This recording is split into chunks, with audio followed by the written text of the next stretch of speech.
OBC आरक्षण को लेकर छत्तीसगढ़ की राजनीति गर्म है। कांग्रेस ने शुक्रवार को प्रेस कॉन्फ्रेंस कर भाजपा पर गंभीर आरोप लगाए।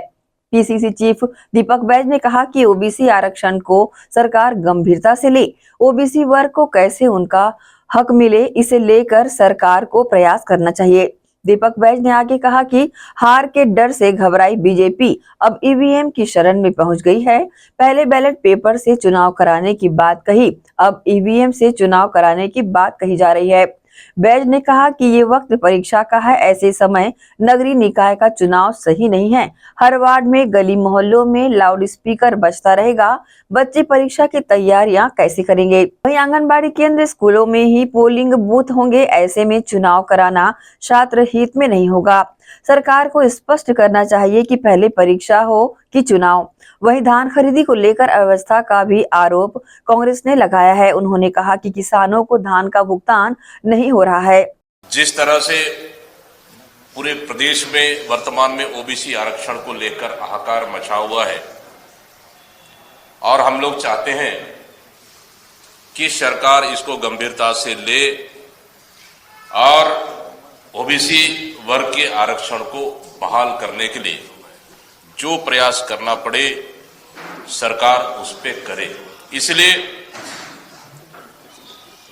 क्योंकि भाजपा सरकार के द्वारा वर्तमान कराए गए आरक्षण प्रक्रिया से पूरे प्रदेश में ओबीसी वर्ग को नुकसान हुआ है।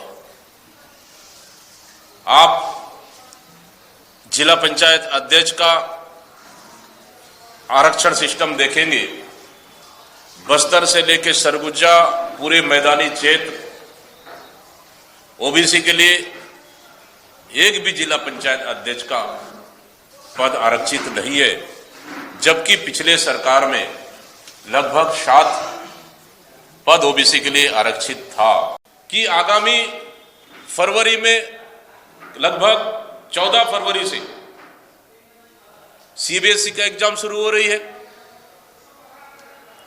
और बोर्ड सीजी बोर्ड का एग्जाम शुरू हो रही है,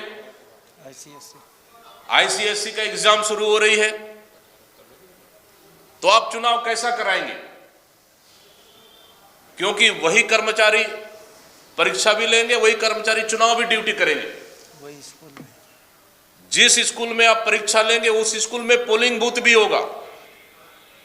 बच्चों को परीक्षा की तैयारी के लिए कम से कम 1 महीना फ्री समय चाहिए, ताकि लाउड स्पीकर, माइक, शोरगुल से उनको कम से कम मुक्त होना चाहिए, ताकि फ्री माइंड से परीक्षा के लिए वो तैयारी कर सके। हर माता पिता का एक सपना रहता है।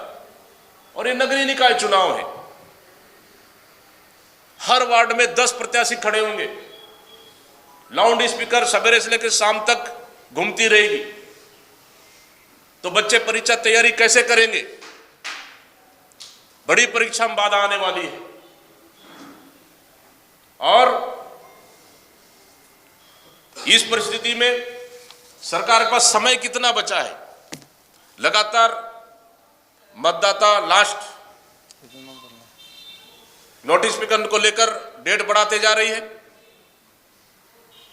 इस परिस्थिति में इस महीने 10 दिन और लगभग 14 तारीख को देखे 10 से 12 दिन, 20 से 22 दिन, 25 दिन बचा हुआ है। क्या 25 दिन में आचार संहिता, नॉमिनेशन, नाम वापसी और वोटिंग करा पाएगी? फिर अगला पंचायत चुनाव है, कैसे संभव है? दूसरा, हार के डर से घबराई भाजपा अब ईवीएम की शरण में।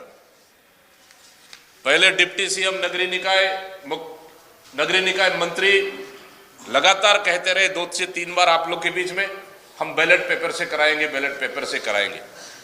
ऐसा क्या हुआ कि अब बैलेट पेपर की जगह आप ईवीएम से करा रहे?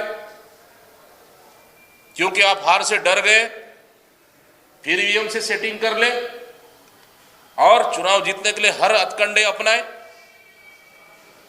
और सुनाई में आ रहा है कि ईवीएम में शायद ज्यादा बेहतर आप बता पाओगे कि उसमें वीवीपैट भी नहीं है। अगर वीवीपैट भी नहीं है तो विश्वसनीयता कैसे बरकरार होगी?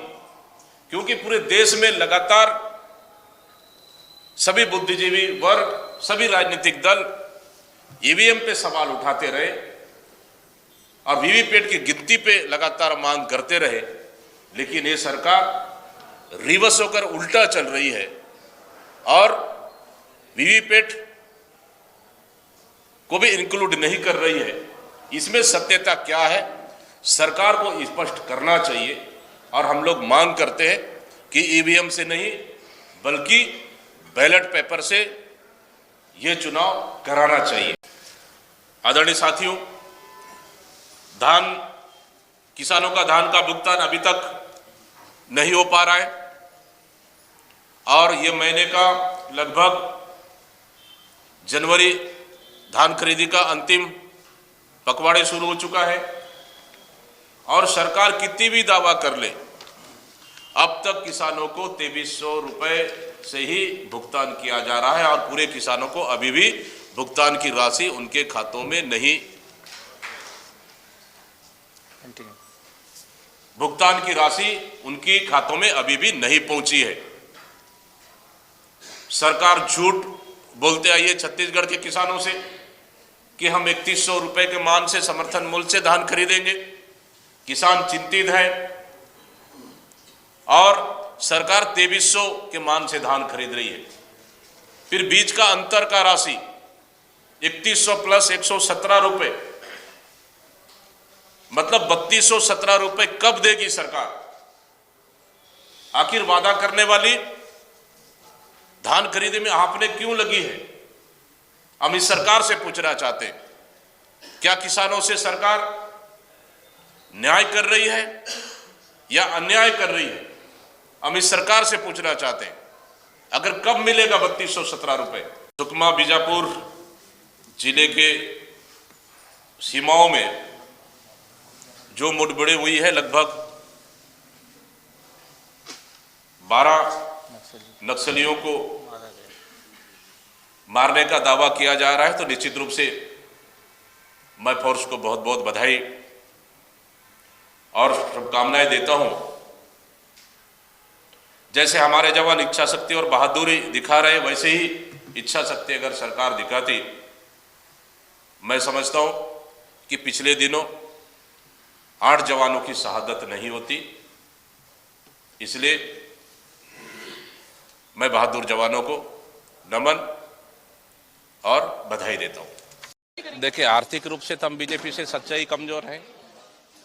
अब हमको अमर अग्रवाल से तुलना करेंगे, अजय चंद्राकर से तुलना करेंगे, राजेश मुड़त से तुलना करेंगे, बृजमोहन अग्रवाल तुलना करें, तो हम कमजोर हैं आर्थिक रूप से, लेकिन हम मानसिक रूप से मजबूत हैं। दूसरी चीज, नगरीय निकाय चुनाव के लिए हम लोगों ने नगर पंचायत की तैयारियां हम लोगों ने शुरू कर दी है। पर्यवेक्षक भेज दिया गया है, पर्यवेक्षक बैठक कर रहे हैं, नियुक्ति कर दिए। हम लोग नगर पालिका और नगर निगम के लिए भी पर्यवेक्षक नियुक्त कर दिए और जल्द ही हम प्रभारी भी बनाने वाले हैं। और पंचायत चुनाव के लिए भी हम जल्द ही उसके लिए भी हम टीम बनाने वाले हैं, ताकि जाएं और वहाँ के कार्यकर्ताओं से चर्चा करें, जो जीतने के लायक योग्य प्रत्याशी है उनका नाम सेलेक्ट करके लाएं, ताकि हम उनको मजबूती से चुनाव लड़ा सके। ये हम लोगों ने तय कर लिया और हमारी तैयारियां नगरीय निकाय चुनाव और पंचायत चुनाव के लिए